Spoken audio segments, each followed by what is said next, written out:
મિત્રો, આજે આપણે આ વિડીયોમાં સુરેન્દ્રનગર જિલ્લાના લીંબડી ગામમાં આવેલ પ્રાચીન શ્રી જગન્નાથ સ્વામીજી આશ્રમ, જેને લોકો જગદીશ આશ્રમ તરીકે ઓળખે છે, તેની મુલાકાત લઈશું. આ આશ્રમમાં આવેલ શિવાલયના દર્શન કરીશું અને સ્વામીજી અને તેમના શિષ્યોની ખૂબ જ સુંદર મૂર્તિના પણ દર્શન કરીશું. આશ્રમમાં આવેલ દુર્ગા દેવીની મૂર્તિનો શું ઇતિહાસ રહેલો છે તે પણ જણાવીશું. તો ચાલો વિડીયોની શરૂઆત કરીએ.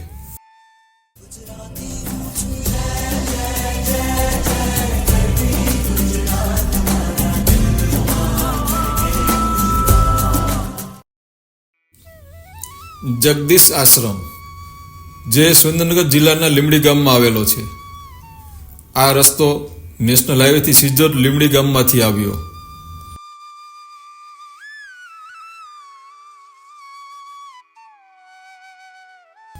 અને આ રસ્તો ધંધુકા બાજુ જાય છે. ત્યાં જ આ સુંદર આશ્રમ આવેલો છે.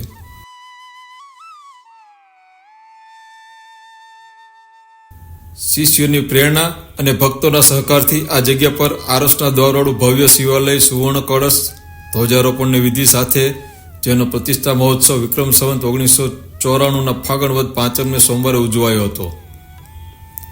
જે આશ્રમ આજે ભારતભરમાં જગદીશ આશ્રમ કે શ્રી જગન્નાથ તીર્થ સ્વામી આશ્રમના નામે પ્રખ્યાત છે.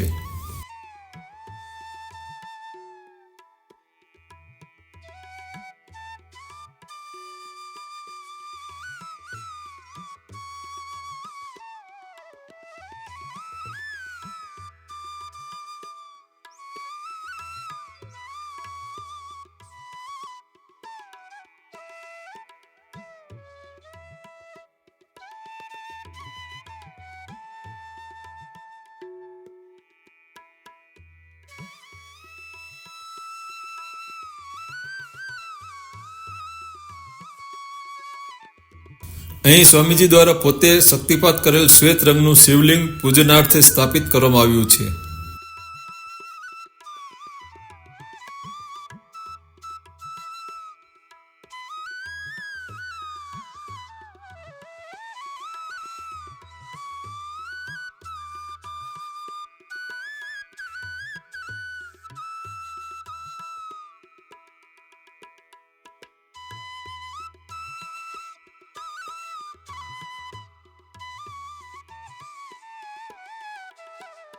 આ મંદિરમાં ગણપતિ, હનુમાનજી, ચંડ, પોઠિયો, કાચબો, શિવ પાર્વતી, ગંગા મૈયાની મૂર્તિઓ છે.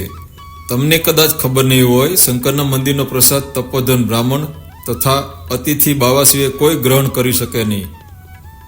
આ શંકરનું મંદિર હોવા છતાં તેનો પ્રસાદ લેવામાં કોઈ બાદ નથી, કારણ કે અહીં થાળ પર ચંડની દ્રષ્ટિ પડે છે, જે શાસ્ત્રોક્ત પ્રમાણે છે.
ચાલો હવે આ આશ્રમના સ્થાપક પરમ પૂજ્ય સદગુરુ સ્વામી સમર્થ શ્રી શંકર જગન્નાથ તીર્થ સ્વામીજી મહારાજની અલૌકિક મૂર્તિના અને તેમની પાદુકાના દર્શન કરીએ.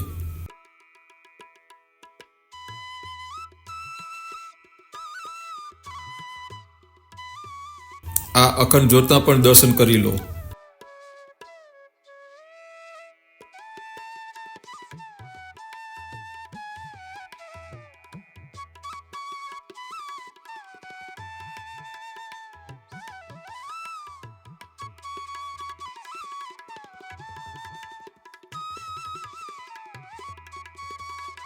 અહીં બીજા સાધના ખંડો પણ આવેલા છે, જેમાં તેમના શિષ્યોની મૂર્તિઓ અને પાદુકો આવેલી છે, જેના પણ આપ દર્શન કરો.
આ જ્ઞાન મંડપ છે, જ્યાં ચાતુર્માસ દરમિયાન કથા વંચાય છે.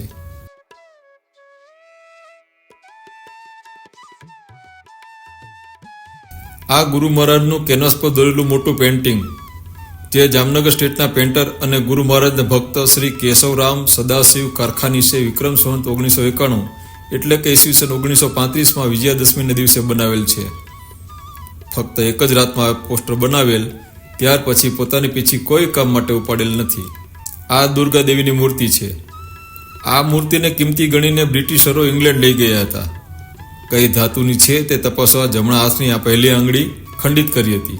ત્યાં ખરાબ પરિણામ આવતા મૂર્તિ પરત મોકલવાની સૂચના થઈ. સ્ટીમરમાં કલકત્તા ઉતારવામાં આવતા તે રસીદમાં નોંધાયેલ વજન 54 બંગાળી મણ છે.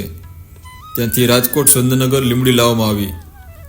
આશ્રમમાં ક્રેન દ્વારા અહીં મૂકવામાં આવી છે. શ્રી શિવપ્રકાશજીએ આ મૂર્તિનું નામ દુર્ગા દેવી આપ્યું હતું. કોઈ કુંવારી કન્યાનું સગપણ ન થતું હોય તો તે આ માતાજીની બાધા રાખે કે મારું સગપણ થઈ જશે તો માતાજીને ચૂંદડી ચડાવીશ, તો તેની મનોકામના પૂર્ણ થાય છે. અને અહીં માતાજીને એક ચૂંદડી એક જ વખત ઓઢાડવામાં આવે છે. આશ્રમમાં સદાવ્રત અન્નક્ષેત્ર, ધાર્મિક કાર્યો અને સેવા કાર્યો થાય છે. ભારતભર અને વિદેશમાં વસતા ગુરુ ભક્તો અને શ્રદ્ધાળુઓ આ પાવન પ્રસંગોએ પધારી દર્શન કૃપાથી પાવન થાય છે. અષાઢ સુદ પૂનમે ગુરુ પૂર્ણિમા તથા આસોદ 11 ગુરુ મહારાજનો આરાધના મહોત્સવ તથા શિવરાત્રી જેવા ઉત્સવ ઉજવાય છે. તો આ વિડીયો આપને કેવો લાગ્યો તે કોમેન્ટ કરી જણાવશો. સારો લાગ્યો હોય તો શેર કરશો અને ચેનલ પર નવા હોય તો ચેનલને સબસ્ક્રાઈબ કરીને બેલ આઇકન દબાવી દેશો, જેથી આપને આવા વિડીયો સૌપ્રથમ મળતા રહે. તો મળીએ નવા વિડીયોમાં, ત્યાં સુધી રજા આપશો. જય જય ગરવી ગુજરાત.